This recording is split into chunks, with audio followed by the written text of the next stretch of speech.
E aí pessoal, tudo bom? No vídeo de hoje nós vamos comentar sobre as características da liderança de Jesus. Jesus, incontestavelmente, é o maior líder em todo o mundo, e nele não há falhas ou equívocos. Entre seus ensinamentos, podemos ver claramente as qualidades e as tipologias que ele almeja que alcancemos para que possamos mudar a vida de outras pessoas, assim como ele mudou a nossa, e continua mudando. Jesus discipulou com qualidade e profundidade, e mesmo tendo em quase todo o seu ministério uma multidão segui-lo, ele escolheu 12 que o acompanhariam de perto, formando discípulos que carregariam seu legado e se tornariam colunas em seu ministério, demonstrando a eficácia de um relacionamento próximo e pessoal. Ainda nos dias de hoje, temos imagens distorcidas do que se trata o reino de Deus. Uns enxergam como um ditador imperialista celestial, outros já pregam formas de liberalismo que legalizam o pecado. Mas Cristo nos mostra claramente suas metas e qualidades como líder, e como se preocupa com a vida e o bem-estar de todos. Vamos pontuar algumas das muitas qualidades que Cristo, como nosso Senhor, como nosso líder supremo, almeja que nós alcancemos. Primeiramente, um líder amoroso. Ao contrário da ênfase dada numa liderança autocrática, Cristo amou os seus que estavam no mundo e os amou até o fim. O líder autocrático é aquele que é o chefe, e o chefe é o centro. O que de fato não deixa de ser verdade. Cristo é o centro da nossa vida. Mas, diferentemente, ele não se coloca como superior aos demais ou se destaca, se separa dos mesmos. Pelo contrário, ele se ajunta a quem se encontra necessitado. Cuida diretamente dos seus e está atento a tudo que nós precisamos. Em segundo lugar, um líder com o objetivo definido. Jesus não é um líder que está no deixa a vida me levar. Pelo contrário, ele tem objetivos claros para a nossa vida. Ele tem pontos muito definidos para quais nós devemos seguir e que é o melhor para nós. Numa liderança liberal, a ausência de uma meta clara, ela prejudica o desempenho geral e nos priva de referências de qualidade quando o trabalho estiver terminado.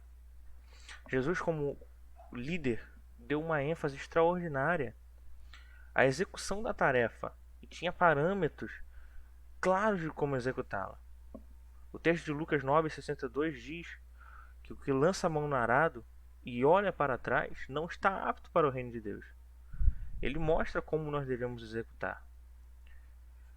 Em Mateus 28, nos versículos 19 e 20, diz: Portanto, vão e façam discípulos de todas as nações, batizando-os em nome do Pai, do Filho e do Espírito Santo, ensinando-os a obedecer tudo o que eu lhes ordenei. E eu estarei sempre com vocês até o fim dos tempos. Ele diz aonde nós temos que fazer, como nós temos que fazer, e diria que estaria conosco a todo momento. Então, ele tem os parâmetros muito bem definidos. Ele não tem um trabalho que pode ter assim, é, vamos fazer e no final a gente vê que se deu certo. A coisa não funciona dessa maneira. Cristo ele tem parâmetros muito bem definidos para a nossa vida. E no final ele ainda afirma que de fato era. Ele dava o exemplo para os seus seguidores. Quando ele fala lá em João, como está registrado em João 5,17, ele fala que meu pai trabalha até agora e eu trabalho também. É evidenciado muito claramente nos evangelhos o quanto a quantidade de trabalho que Cristo, em seus 3 anos de ministério, ele exerceu na vida de muitos, na vida de milhares. E trabalho não, é uma coisa que a gente não pode dizer que Cristo não fez. No terceiro ponto, Cristo é um líder que delega. E numa liderança democrática, há um encorajamento dos colaboradores a participarem, incentivando a darem opiniões, sugestões, feedbacks. Nós temos como exemplo o texto que está registrado em Mateus 16,15, que também está lá em Lucas 9,20, que ele pergunta aos discípulos o que o povo dizia a respeito dele, quem ele era. E Pedro dá a sua opinião, né? Dá o seu feedback. Alguns dizem que ele é Elias, outros dizem, mas Deus é muito firme, e que Pedro é muito firme ao dizer que tu és o Cristo, filho do Deus vivo. Essa daí é a opinião clara que Jesus pediu dos seus colaboradores, né? Dos seus que estavam próximos ali. E ele delegava tarefas, como a gente já comentou aqui em Mateus 28, 19 e 20, em Lucas 9, de 1 a 2 também está registrado, que reunindo os 12, deu-lhes poder e autoridade sobre todos os demônios, para curarem as doenças. E os enviou a pregar o reino de Deus e fazer curas.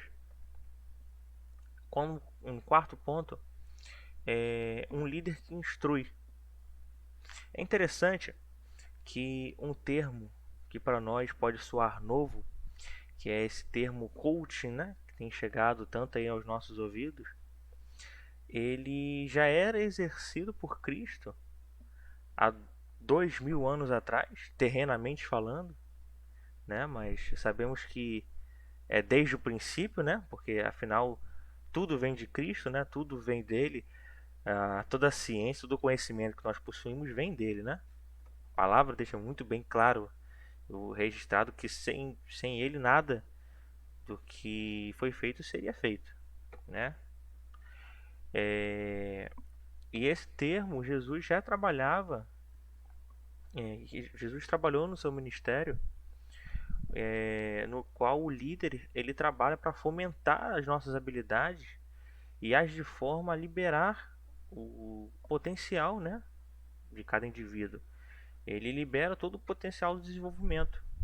E Jesus trabalha em nossas vidas, nos capacitando a todo momento, capacitando e desenvolvendo habilidades que Ele mesmo nos concede, porque aquilo que nós exercemos foi Ele que nos forneceu. Os dons que temos foi a partir do Espírito Santo que chegou à nossa vida. E como está lá registrado em Marcos 4, no versículo 34, diz que não lhe dizia nada sem usar parábolas. Jesus sempre foi um contador de parábolas, né? Facilitava o ensino. Mas quando, porém, estava a sós com seus discípulos, ele lhes explicava tudo. Ele lhes preparava, ali nos 12, ali, ele tinha um contato mais próximo para chegar e dialogar e comentar e falar como deveria ser feito, como deveria ser entendido, para que eles pudessem reproduzir. Que no futuro, quando Jesus não mais estivesse conosco fisicamente, né? Claro que ele nos deixou o Espírito Santo, que nos capacita, que nos direciona, mas ele também, ele, quando esteve entre nós, ele preparou os seus discípulos para continuar o seu ministério terrenamente. Continuando, ele, quando está registrado lá em João 13, no versículo 12 a 17, temos o episódio do que Jesus lava os pés dos seus discípulos, né?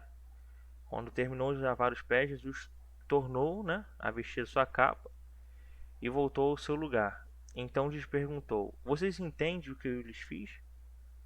Vocês me chamam de mestre e senhor, e com razão, pois eu sou.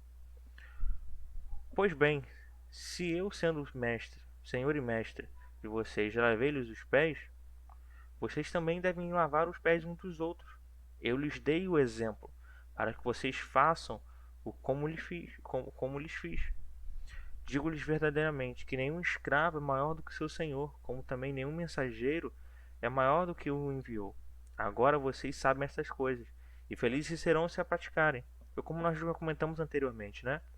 Jesus ele não se coloca, mesmo sendo Deus, mesmo sendo filho de Deus, mesmo sendo perfeitamente homem e perfeitamente Deus, ele demonstra a servidão, né? E assim como devemos reproduzir para com o nosso próximo, devemos reproduzir para com o nosso irmão.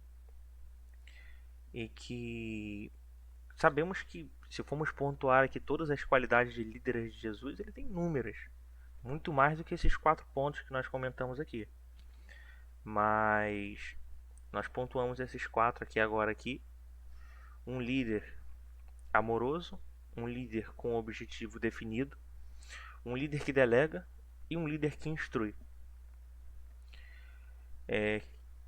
Que aprendamos com Cristo a cada instante, que possamos sempre enxergá-lo como ele realmente é, o exemplo perfeito ao qual nós devemos trabalhar para nos aproximarmos, né, de sua imagem. Claro que a gente nunca vai chegar, humanamente falando, ao que Cristo foi, porque perfeito só a Ele. Nós sempre cometeremos erros, pecados, mas temos que trabalhar para nos aperfeiçoar. Nossa vida está em pleno processo de santificação. E o cristão, ele deve crescer, ele deve progredir, ele deve avançar. Então, que possamos ser líderes em nossas igrejas, em nossa casa e onde quer que estejamos, que possamos ser o reflexo de Cristo para o mundo. E dessa forma concluímos a primeira aula das características da liderança de Jesus. É um prazer estar com vocês e até a próxima, pessoal. Valeu!